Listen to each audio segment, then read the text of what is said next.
Hi everyone, I'm Dragon with you. So today I would like to talk about the Ascension. So we'll talk about Ascension rank 1 to 5 for warriors and the amount of resources you need to do that.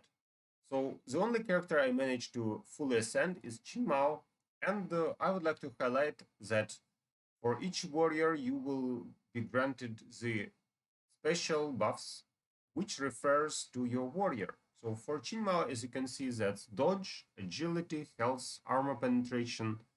That's the main things which she gets. Also, obviously, health. So for Yasmin, we will get crit hit chance. And also remember that some of the abilities aren't shown yet. So for Qin Mao, we know her abilities. She gets extra hits in case the enemy is blinded. And also she gets reduction of enemy health. So she can reduce the max health during the fight up to 40%. So the enemy will have 60 still there. And you can remove this debuff. So it's calculated as a debuff anyway. So actually what I wanted to highlight. During the process, you will need many types of resources, which you grant from Osh or just from doing the quest. About Yasmin, so you see she's rank 3 only now and I'm in progress, but still I managed to screenshot all the buffs. So for Yasmin, as I told you, so we have extra attack, crits, health, dodge, and agility. So let's check the part of resources. That's what I could collect from the first part of Yasmin Ascension. Here we need only the first type of crystals and star mana. So that's the easiest part, but still it requires a lot of casual crystals. After that, we move forward to the rank 2. At rank 2, you can see that we already need not just crystals, but also vibrant crystals. And if you calculate the amount of parts where you need them, that's 4 parts, I guess, right? Which means you need to prepare both types of crystals at the second part, casual crystals and vibrant crystals. At the third part, at start we have already insignias. So those valor insignias are used for warriors. I had them for Qin Mao and Yasmin, both of them. And still you will need to collect vibrant crystals and those insignias during all this stage. So be prepared to do that. Now let's talk about Qin Mao and compare what we have here and what we have at Qin Mao's buffs. So here we have health, crit, dodge, and agility and attack. As for Qin Mao, we have dodge, armor penetration, health, and attack and agility. So according to your hero, the buffs will differ, but both of them required me to get this insignia. So that's the rank 3 for Qin Mao. Now let's move on to the rank 4.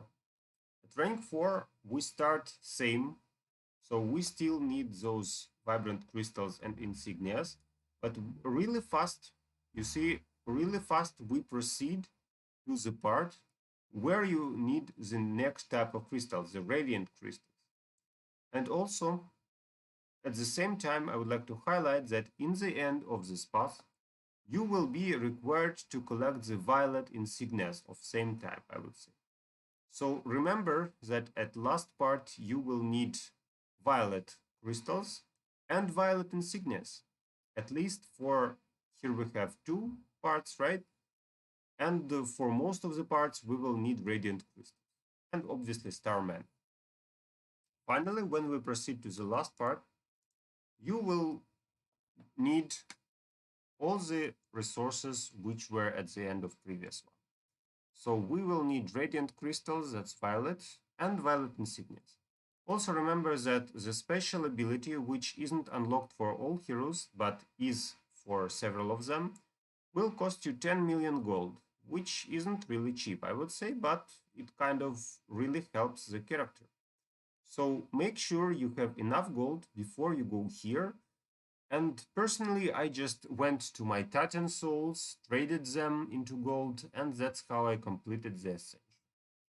Okay, so now let me show you the tree. So the tree and the pricing for the tree.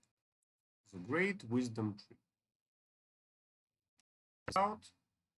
So at low ranks, we will have just 25 ancient crystals. That's pretty easy. Next, we have 25 coming into 50. If I remember correctly, we will need 50. Next, we proceed to around 150. And I can show you what goes on next. So at 31st level, we need 1000 ancient wisdom crystals. At 34th, still 1080 eternal seeds to proceed to 35th. At 35th, I remember exactly, we will need 1500 ancient wisdom crystals. At rank 41, which is next, we will have 2500. And after that, I don't know because I haven't been there, but I assume that the pricing will be up to 5000 crystals per level. So this process is really slow and you need to be careful with choosing which type of characters you will use. As for me, that's obviously warriors. We have two mostly ascended warriors here. I like most of them as characters. And mages. So the mages are really popular and I have at least 5 mages which I play, so why not buff the mages? Third role of my choice was support because Sebastian and Isaac are super useful on Arena. Also Nebula is really popular around. And maybe I will play a mirror later. I'm not sure about that. So that's about the Great Tree of Wisdom. Finally, let's talk about the stats you gain after doing that. So if we go to my heroes and to Ascension, I'll still need to work on her skin because I don't have enough resources. That's the stats I managed to collect. So you see, actually, all the Ascension gave her kind of nice buffs. Anyway, to all her main abilities and to actually the stats. About the tree, so the buff also is important. You see that it's not as impressive as personal buffs, but remember that that works for both Qing Mao and Yasmine. So as for Yasmine, at third Ascension rank, the buffs aren't so serious. So if we compare the Ascension to what we gain from skins, and we see that actually the Ascension is still important. So the buffs which you can get can be compared to a skin. So for example, for her physical attack and for Ascension, which granted her like 5000 out of 7. So that's what I wanted to show you today. I hope this information helps you to be careful with Ascension and remember the amount of resources you need before you start improving someone. Just be careful with it. Thank you for watching, see you in my next videos, and good luck to you.